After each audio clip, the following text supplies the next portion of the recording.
Hey, you guys, and welcome back. This is Zach. First and foremost, I want to thank you guys who come weekly. I appreciate you guys. Thanks for the support, and please continue on listening to these stories. And I really, really hope you enjoy them as much as I do. Also, I want to invite you to my monthly giveaways. It'll subscribe you to guardianofthewoods.com, and that's where I will choose my monthly winner. And please subscribe after the story, and who knows, you might be my monthly winner. That being said, let's go ahead and get on with the story. Tonight's story is titled My Friendly Neighborhood Bigfoot near Burney Falls, California. I've had many different occasions on my family's property with the creature I have dubbed as Wolf. I've come to understand through my personal experience that there is more than just one creature on my property than Wolf. I grew up in the small town of Burney, California back in the late 1980s. I've read about Bigfoot in my grade school library, yeah, but really, honestly, never really thought too much about it. My family owns quite a bit of property that extends out into the lush mountain terrain of Burney. It wasn't until I was about 12 years old that my friend and I used to go on to a lot of hikes back into our deeply forested property. At the beginning, when we started, we thought there was other kids trespassing on our property, with us hearing little movements in the forest and pebbles being thrown at us.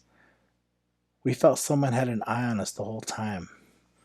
I'm not talking anything creepy like a scary movie feeling, just I felt there was eyes on us. The feeling of always being watched. That's why we felt there's other kids around town just trying to harass us, which at the time was often happened to us a lot. Scott and I weren't the coolest kids in school, but so what? We're picked on. I felt lucky enough to even have Scott in my life as my friend, since honestly at the time he was my only friend.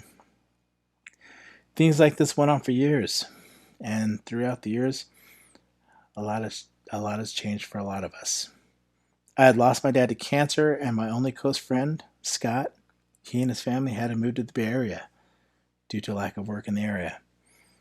It wasn't until I was about 16 years old when I was going on one of my hikes back into the property alone to look for some trees to cut down for some firewood, since now that was my responsibility. Plus, winter wasn't too far off. This was kind of the thing that my dad and I would do together when he was still alive. I would always think about him and talk to him on the way back into the woods where we would gather our wood.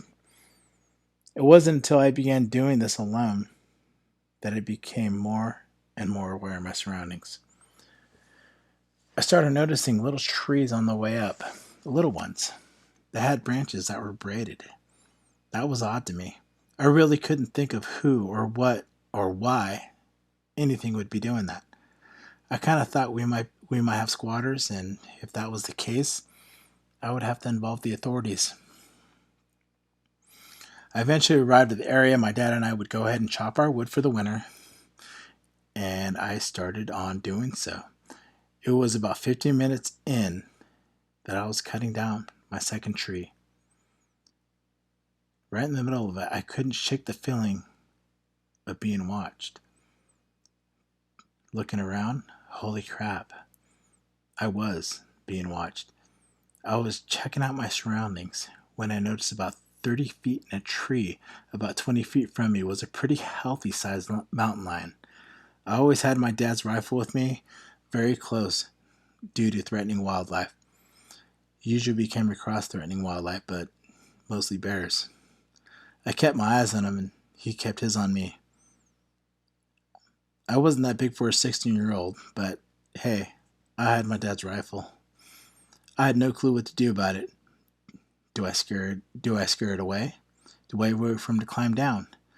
I didn't want to shoot him, but God knows I would have if it came down to it. Things were getting a little bit more intense after about 12 minutes of staring each other down. I'm thinking, come on, man, aren't you leaving? I even backed up a ways for it to climb down and leave. At this time, I started thinking, this guy is sizing me up. I think he's willing to take his chances on me. He kept lowering his body lower and lower the branch he was on, while keeping his eyes directly on mine. At the same time, I had my rifle ready. I was ready for an attack. Literally no more than a few seconds later, this thing took a sharp look to its right, and in a split second, this thing took the biggest daredevil dive I've ever seen off the tree 30 feet in the air. Paws spread out and all the way down to the ground. And like a blur, he was gone. I had no clue what could have made him decide to do that in such a quick, decisive manner. Whatever he saw definitely scared the life out of him bad enough to leap that high from the tree like a skydiver in the air, just to save his own fur.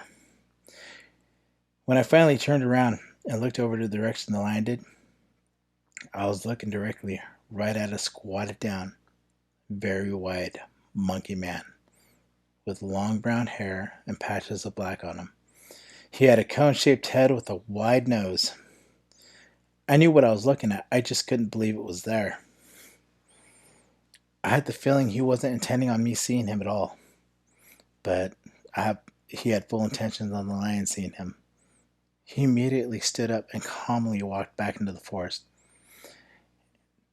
Once he stood up, I noticed he was 8 foot tall, if not more. 3 seconds after he was out of sight, he let out a loud woo. That was the reason I dubbed him Wolf. It really reminded me of a wolf howl, but I'm sure it was just alerting the others that he was seen by me. That second, I packed my stuff up and headed home. I told my mom the whole story, and she was afraid for me. She said I should never ever go out there again alone. I told her I wasn't afraid. If anything, I felt he helped me. He helped me from a mountain lion attack because I swear to this day he was about to pounce on me. My mom eventually let me go back onto my hikes, but it was a while. After she let me go on my hikes, she wasn't letting me go alone. She was definitely going with. Like normal, a little over a half mile in, like always, I heard the noises and the pebbles being thrown. I finally put 2 and 2 together and realized it was never other kids in town throwing friends at me and my friend. It was always Wolf and his clan following us around, just saying hello. Through the years, I have seen Wolf and his clan at the edge of the tree line of their property in the snow around Christmas time and fall. I don't know. I have no clue what brought Wolf and his clan around at that time. Maybe it was the lights, but either or, I was more than happy that it did. I go hiking quite a bit in the very same area that Wolf and his clan are. I know exactly where the area that they would be at, and when I go out there, they tend to follow me around. This is definitely a family secret.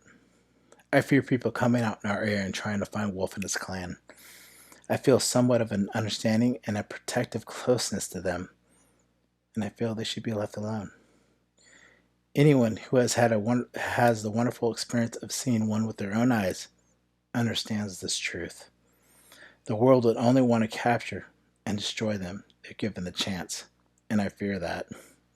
My own children have heard their cries out in the woods, and we, as a family, has gotten so close to have a nice whiff of their smell many times. Just last week, my youngest son and I found footprints in the woods by the thicket too dense for either of us to walk into. I don't know about Bigfoot in other areas of the world, and I've heard my shares of Bigfoot attacks, but I definitely do know for years that they were, in many ways, my only friend. Throughout the years, Wolf and his clan were the only friends I've had, and honestly, I love them for that. Thank you, Wolf. And thank you guys for listening. Justin.